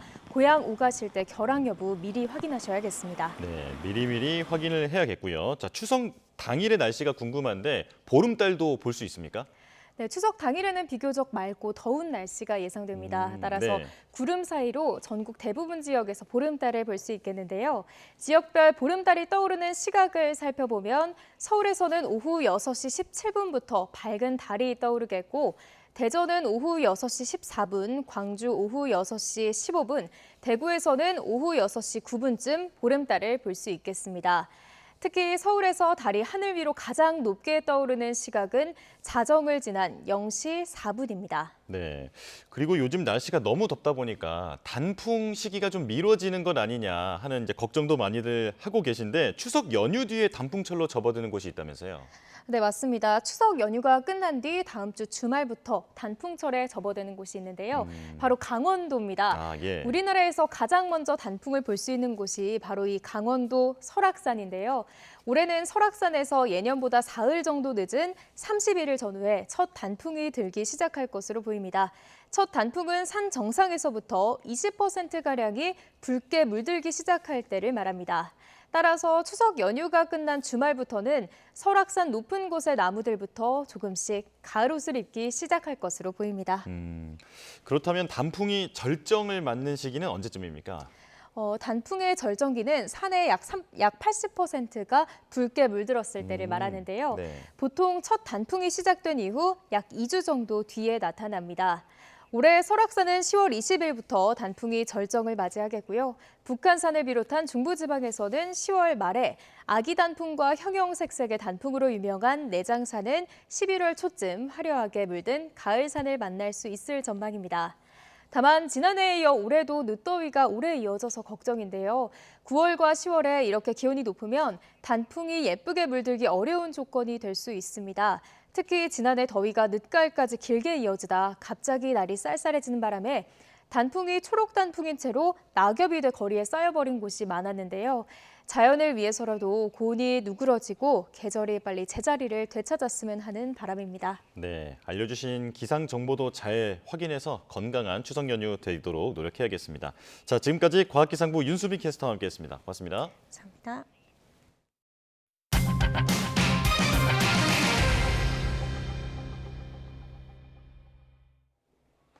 대형 블록버스터가 잇따라 개봉했던 예년 극장가와 달리 이번 여름 선전한 작품들 공통 키워드는 웃음이었습니다. 이런 가운데 베테랑2는 예매율부터 압도적이었는데 전작에 이어 흥행 신화를 쓸지도 관심입니다. 김승환 기자입니다. 올여름 개봉한 한국 영화 가운데 손익분기점을 넘은 건 파일럿, 탈주, 핸섬 가이즈 세 작품입니다. 유독 불볕더위가 심했던 이번 여름에 큰 생각 없이 가볍게 즐길 만한 영화였다는 공통점이 있습니다. 화면이나 뭐 이런 이유에 조금 무겁고 좀 역사의식이 있고 막 이렇게 좀 논쟁적이고 이런 영화를 보다가 좀 그 사이에 조금 풀어줄 수 있는, 좀 긴장감 풀어줄 수 있는 그런 영화가 필요했는데. 여름 휴가철에 이어 최대 성수기로 평가받았던 추석 연휴 분위기도 이전과 달라졌습니다. 톱스타를 내세운 영화들이 대거 같은 날 경쟁했던 지난해와 달리 올해는 유승환 감독의 베테랑2가 유일합니다. 살인은 살인이야. 지난 2015년 1341만 명을 모은 베테랑 1편 이후 9년 만에 돌아왔습니다. 전작이 열혈 형사 서도철이 재벌 조태호를 쫓아 응징하는 선악구도였다면 이 편은 서도철이 대중의 호응에 사적 복수를 일삼는 연쇄살인범을 쫓으면서 정의 간 충돌을 다룹니다. 어차피 베테랑이라는 영화가 대결 구도의 영화라면 선과 악의 대결이 아니라 정의와 정의 혹은 정의와 신념이 대결하는 구도를 한번 만들어 보면 어떨까? 유승환 감독의 전매 특허, 보면서 아픈 액션은 지형지물을 이용해 이동하는 파쿠르 등 화려한 동작과 함께 관객들에게 쾌감을 선사합니다. 농담 삼아 정형외과 액션이라고 말씀을 드렸었어요. 관객분들이 막 놀래고 소리 지르고 이런 분들을 약간 더 좋아해서 그런 장면들을 더 많이 넣은 것 같은데, 이 편의 막내 형사로 합류하게 된 배우 정혜인이 전작의 메인 악역 조태호급의 역할과 비중을 차지할지도 관전 포인트입니다. 저한테 저런 표정이 있었나? 이런 순간들이 많았고, 그간 제 이미지랑은 너무 다른 느낌을 전달받으실 수 있을 거라고. 1편의 영광을 재탕하고 싶지 않았다는 유승환 감독의 첫 속편 작품이 또 한 번 천만 관객의 마음을 뒤흔들지 주목됩니다. YTN 김승환입니다. 그룹 뉴진스가 민희진 전 대표의 복귀를 요구하며 진행한 라이브 방송의 여파가 이어지고 있습니다. 최후 통첩을 받은 하이브가 어떤 답을 내놓을지, 뉴진스의 향방은 어떻게 될지 관심이 쏠립니다. 이경국 기자입니다. 하이브 민희진 사태 발생 5달 만에 전면에 등장한 그룹 뉴진스. 곧장 하이브를 상대로 한 전속계약 해지 절차, 그러니까 헤어질 결심을 한 게 아니냐는 분석이 나왔습니다. 14일이라는 시한을 제시한 것이 소송 전의 포석이라는 주장도 있습니다. 상당한 기간을 주고 이행 촉구를 하고 그게 이행되지 않으면 계약 해지권을 행사하거든요. 그래서 기한을 설정한 거 아닌가라는. 정말 소송 전에 나선다면 그간 하이브와 뉴진스 사이 계약 해지 사유가 될 만한 일이 있었는지가 관건인데, 멤버들은 방송을 통해 그간 수많은 부당한 일이 있었다고도 주장했습니다. 다른 팀원분들이랑 그쪽 매니저님 한 분이 저를 지나가셨어요. 그래서 매니저님이 무시해라고 하셨거든요. 저한테 증거가 없고 너무 늦었다. 저의 상식선에서는 도저히 이해가 안 가는 무섭고 불편한 내용들이 많습니다. 또 분명한 증거들도 있는데. 팬들은 하이브의 사내 따돌림 아니냐며 민원을 넣고 지지 선언을 끌어모으며 힘을 싣는 상황. 하이브는 여전히 입장을 고심하고 있지만 이미 민 전 대표와의 갈등이 극에 달한 데다 경영제작 분리 원칙을 뒤집을 가능성은 작아 보입니다. 끝내 하이브와 뉴진스가 법적 분쟁에 돌입한다면 뉴진스의 활동은 멈춰설 가능성이 큽니다. 내년으로 예정된 월드 투어 역시 차질은 불가피할 것으로 보입니다. 이 때문에 일각에선 뉴진스가 하이브에 남아 여론전을 이어가지 않겠느냐는 전망도 나오고 있습니다. YTN 이경국입니다. 미국의 유명 대중음악 시상식 MTV 비디오 뮤직 어워드에서 그룹 세븐틴이 베스트 그룹으로 선정됐습니다. 지난해까지 올해의 그룹으로 불린 이 상은 앞서 BTS와 블랙핑크 등이 수상했습니다. 그룹 블랙핑크 리사는 솔로곡 록스타로 2022년에 이어 두 번째 베스트 K-팝상을 받았고 르세라핌도 올해의 푸시 퍼포먼스로 선정되며 데뷔 뒤 첫 수상의 영예를 안았습니다. 트럼프 전 미국 대통령이 성추문 입막음 사건 재판부를 기존 뉴욕주 법원에서 연방 법원으로 변경하려는 시도가 또다시 불발됐습니다.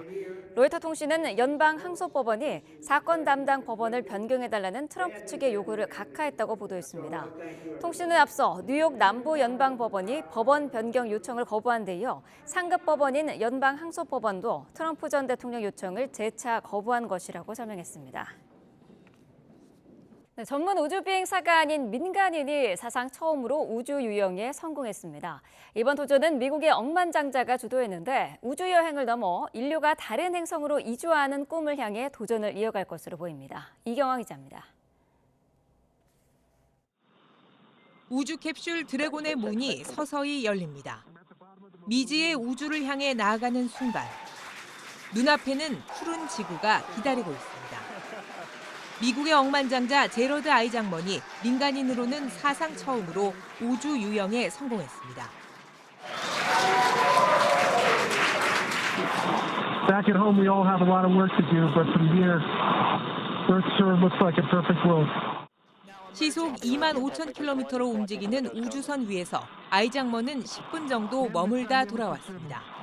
그 뒤 우주기업 스페이스X의 여성 엔지니어도 성공적으로 유영을 마쳤습니다. 4명으로 이뤄진 민간인 우주 유영팀의 2년에 걸친 준비가 결실을 맺은 겁니다. 이들은 최장 닷새간 우주 비행을 하며 다양한 연구와 실험을 진행합니다. 그중 하나가 새로 개발한 우주복의 성능을 확인하는 겁니다. 우주의 진공 상태와 위험한 파편으로부터 비행사들을 안전하게 지켜야 하기 때문입니다. They know they need EVA capability, the knowledge of the operations and the suit in order to fulfill their long-term dream of potentially populating another planet someday. 이번 계획은 자산 규모 2조 5천억 원에 이르는 아이작먼이 자금을 댔기에 가능했습니다. 항공기 조종사이기도 한 그는 3년 전 스페이스X의 첫 민간인 우주 비행 임무도 이끌었습니다. 일론 머스크와 손잡고 민간 우주 개발 시대를 활짝 연 괴짜 억만장자의 다음 행보를 세계가 주목하고 있습니다. YTN 이경화입니다.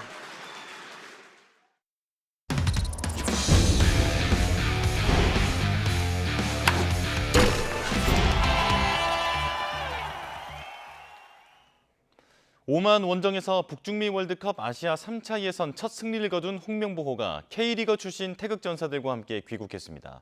홍명보호는 다음 달 요르단, 이라크와의 경기를 앞두고 있습니다. 김동민 기자입니다. 홍명보 감독이 K리그 대표팀 선수들과 함께 인천공항을 통해 귀국했습니다. 홍 감독은 팔레스타인전은 전반보다 후반이, 또 팔레스타인전보다는 오만전 경기가 더 좋았다는 것을 소득으로 꼽았습니다. 특히 오만전 후반 30분을 남겨놓은 때부터는 선수들이 전술적으로 완벽하게 경기했다고 평가했습니다. 아무래도 1차전보다는 2차전이 좀 더 나았다라는 게 가장 큰 소득이고요. 선수들이나 어떤 팀에 있어서 좀 더 긍정적인 생각을 가질 수 있는 경기였다라고 생각할 수 있습니다. 교체로 들어가 쐐기골을 넣은 주민규는 시간이 지날수록 호흡이 좋아지고 있다고 대표팀을 평했습니다. 서로 소통할 시간이 많아질수록 경기도 더 좋아질 것이라고 말했습니다. 아무래도 훈련할 시간이 좀 더 많았고요. 같이 훈련하면서 전술적으로 어떻게 나가야 할지 이런 것 방향성에 대해서 좀 더 시간이 길었다고 생각을 해서 좀 좋은 결과로 나왔다고 저는 생각을 하고 있습니다. 대표팀에 처음 발탁돼 성공적인 데뷔전을 치른 측면 수비 황몽길은 소속팀으로 돌아가 한 경기 한 경기 잘 뛰는 것이 목표라고 말했습니다. 사실 첫 경기 때는 경기가 뭐 찬스도 많았고 그랬는데 결국 결과는 못 가져와가지고 좀 아쉬운 마음이 있었는데 그 오만전을 선수들끼리 준비하면서 좀 더 뭉친 그 경기로 인해서 좀 뭉친 것 같아요. 홍명보는 다음 달 우리와 함께 나란히 1승 1무를 기록하고 있는 요르단과는 원정 경기를, 이라크와는 홈 경기를 치를 예정입니다. YTN 김동민입니다. 프로야구 기아가 롯데를 꺾고 5연승을 달리며 정규 시즌 우승의 매직 넘버를 5로 줄였습니다. 2위 삼성과 4위 KT도 나란히 3연승으로 신바람을 냈습니다. 조은지 기자입니다. 2회 초 롯데 나승엽이 잘 때린 타구. 기아 선발 라우어 앞에 멈춰섭니다. 중견수 앞으로 흐를 뻔한 안타성 공을 글러브를 던져 재치 있게 수비해낸 겁니다. 엄청난 반응 속도에 행운까지 따르며 기분 좋게 출발한 라우어. 190cm 큰 키에서 빠른 공과 커브를 자유자재로 섞으며 4회 1사까지 퍼펙트, 5회까지 노히트 행진 등 6이닝 동안 삼진 9개를 곁들이며 무실점 호투했습니다. 타석에선 롯데킬러 박찬호가 안타 4개에 볼넷 1개로 5차례 출루하면서 판을 흔들었고, 주장 나성범의 쐐기 홈런 등 장단 15안타가 터지면서 10대0 완승했습니다. 5연승을 달린 기아는 남은 11경기에서 5승을 더 챙기면 정규리그 우승으로 한국 시리즈에 직행합니다. 개인적인 목표요. 사실 개인적인 목표를 드러내기에는 아직 시기상조라고 생각을 하고요. 그냥 오로지 이 매직 넘버 지어질 때까지 이기기 위해서 최선을 다하겠습니다. 2위 삼성도 화끈한 홈런쇼로 3연승을 챙겼습니다. 박병호가 1회 첫 타석, 한화 선발 김기중의 슬라이더를 받아쳐 왼쪽 담장을 넘기는 석점 아치로 KBO 리그 통산 401호 홈런을 쏘았습니다. 3회엔 김원곤이 좌익수 키를 살짝 넘기는 투런포로 기세를 올렸습니다. 마운드에선 부상을 딛고 한 달 만에 돌아온 레이에스가 5이닝 1실점 호투로 10승을 챙겼는데, 삼성은 이로써 원태인과 코너까지 선발 3명이 두 자리 승수를 달성한 유일한 팀이 됐습니다. 대전구장을 꽉 채운 한화는 6년 만에 시즌 역대 최다 관중 신기록을 갈아치웠지만 5연패, 가을 야구에서 사실상 멀어진 분위기입니다. 4위 KT는 NC를 격파하고 3연승, 5위 두산과의 격차를 한 경기 반으로 벌렸습니다. 로하스가 연타석 홈런으로 5타점을 쓸어담은 가운데 팔꿈치 수술로 재활하던 소형주는 9회 초 1년 4개월 만에 1군에 등판해 실전 감각을 끌어올렸습니다. YTN 조은지입니다. 중국 축구협회가 손준호에 대한 영구 제명 징계 내용을 국제축구연맹 피파에 통지했습니다. 대한축구협회는 중국 축구협회로부터 손준호에 대한 영구 제명 징계를 내렸고, 이 사실을 피파에 전달했다는 내용의 공문을 받았다고 설명했습니다. 피파가 징계위원회를 열어 중국 축구협회의 징계 내용을 검토한 뒤 각 회원국에 손준호의 징계 내용을 전달하면 손준호는 피파 회원국 어느 국가에서도 축구 선수 생활을 이어갈 수 없습니다. 대한체육회와 갈등을 빚고 있는 문화체육관광부가 감사원에 체육회에 대한 공익감사를 청구했습니다. 문체부는 보도자료를 통해 체육회의 부적절한 파리올림픽 참관단 운영과 후원사 독점 공급권 계약, 특정 업체 일감 몰아주기, 그리고 과도한 수의 계약 등을 지적하며 공익감사를 청구한다고 설명했습니다. 또 파리올림픽 선수단 해단식 일방 취소와 올림픽 코리아 하우스 운영 문제, 체육회 자체 예산의 방만한 사용 등 기관 운영 전반에 걸쳐 많은 논란과 문제점들이 있다고 주장했습니다. 문체부는 이번 공익감사 청구를 통해 감사원이 체육회 운영 전반에 대해 위법하거나 부당한 사항이 없는지 꼼꼼하게 확인하길 기대한다고 밝혔습니다. 100여 년 전 대한민국 임시정부 출범을 기념해 제작된 자료들이 문화유산이 됐습니다. 국가유산청은 지난 1919년 10월 31일 제작된 대한민국 임시정부 성립 축하문과 선언서를 국가등록 문화유산으로 등록했다고 밝혔습니다. 김구, 박은식 등 대한민족 대표 30명 이름으로 발행된 자료에는 임시정부 출범을 통해 다시 독립대한의 국민이 됐다는 기쁨과 함께 일제에 저항하기 위해 다시 한번 전국적인 시위운동을 벌이자는 제안 등이 담겼습니다. 당시 일왕의 생일을 기념하는 행사날에 자료들이 발표되면서 전국에서 대규모 만세 시위가 일어났고 초기 임시정부 독립운동으로 이어졌습니다. 네, 뉴스업 금요일 순서 마칩니다. 즐거운 추석 연휴 보내시기 바랍니다. 고맙습니다.